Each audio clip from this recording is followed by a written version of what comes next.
അപ്പോൾ ഇതാണ് ഞാൻ പറഞ്ഞ 2-in-1 സ്പെയർ. നമുക്കിതിനെ മാനുവലായിട്ട് യൂസ് ചെയ്യാൻ പറ്റും, ബാറ്ററിയിൽ യൂസ് ചെയ്യാൻ പറ്റും. പിന്നെ അത് കൂടാതെ ഇതിൻ്റെ മുകളിൽ അറ്റാച്ച് ചെയ്യാൻ പറ്റുന്ന വേറെ 3 വെറൈറ്റീസ് ആണ്.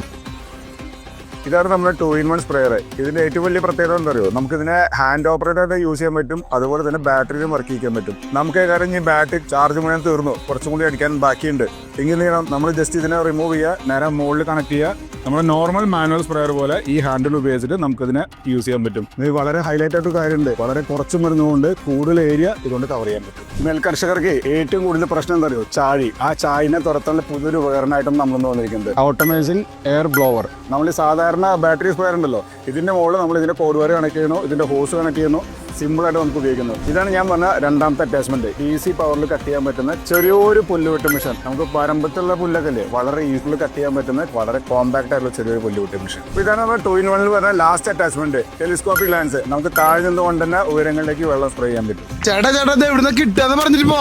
ഇത് എവിടെ, നമ്മുടെ ഹരിതയില് ഈ എല്ലാ സാധനവും നമ്മുടെ ഹരിതയിൽ കിട്ടും.